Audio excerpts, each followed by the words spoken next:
Hello বন্ধুরা, আমি আবার তোমাদের সামনে উপস্থিত হয়েছি।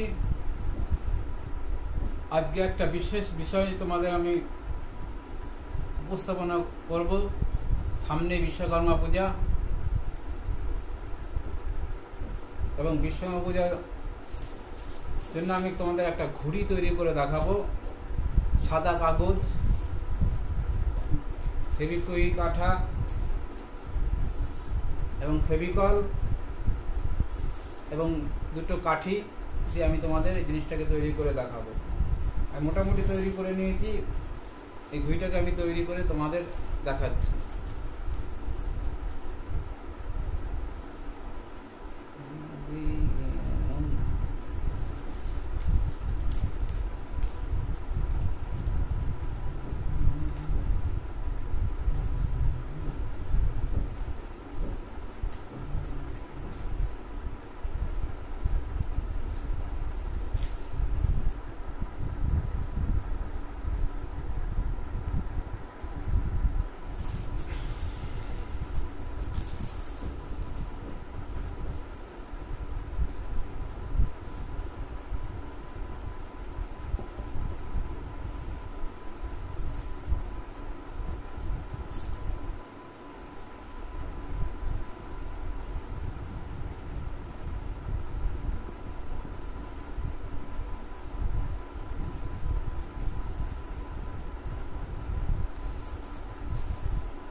এই যে দেখো,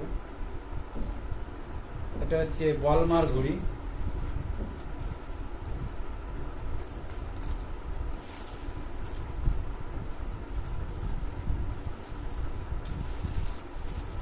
কাঠিটাকে সেট করলাম এবং দুপাশে দুটো সুতো দিয়ে চারিপাশ দিয়ে ইয়ে করে দিলাম, যাতে ঘুড়িটা ভালো ওড়ে।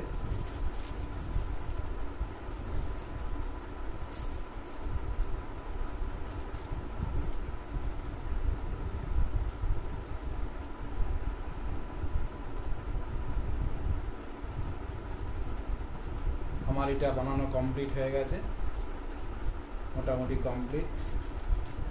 আমি আগে থেকে সমস্ত কিছু কেটে রেখেছি।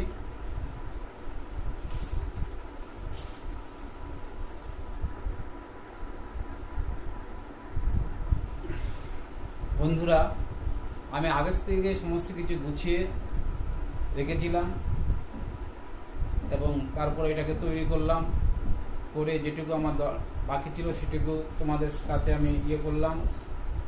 এবং এটাকে বলা হয় বলমার ঘুড়ি। এটাকে তৈরি করতে আমার সাদা কাগজ এবং একটু লেস তৈরি করতে একটু কালো কাগজ এবং দুটো কাঠি, 5 কাঠি শুরু করে চেঁচে এটা তৈরি করেছি, এবং একটা লাল রঙের মার্বেল কাগজ যেগুলো বলা সেটাকে সেট করেছি। এমনি অর্ডিনারি কাগজ দিয়ে এটা তৈরি করেছি। একটা গোল আকার তৈরি করে ঘুড়িটার নাম দিয়েছি বলমার ঘুড়ি। খুবই ভালো ওরে এবং খুব সুন্দর দেখো, এবং চারিদেওয়াল দিয়ে যাতে না ছেড়ে তার জন্য সুতো দিয়ে এগুলো মুড়িয়ে দিয়েছি। বন্ধুরা, তোমাদের কেমন লাগলো তোমরা কমেন্ট করে এবং সাবস্ক্রাইব করে আমাকে জানাবে। এবং সাবস্ক্রাইব করলে কি হয়, আমার আরও উৎসাহ বাড়ে। উৎসাহ বাড়লে তোমাদের কাছে আমি আরও নতুন কিছু নিয়ে আসতে পারবো। এই বলে এবং সর্বশেষে আমি বলি, তোমরা সুস্থ থেকো, ভালো থেকো এবং তোমাদের শরীর ভালো রেখো। শরীর হচ্ছে আসল, শরীরই আমাদের সম্পদ। এবং সর্বশেষে আমি বলি, তোমরা এবং আমার চ্যানেলের সঙ্গে জুড়ে থাকো। এই বলে আমি আজকের মতন সমাপ্ত করলাম। অন্য একদিন তোমাদের কাছে আমি আবার হাজির হব। নমস্কার।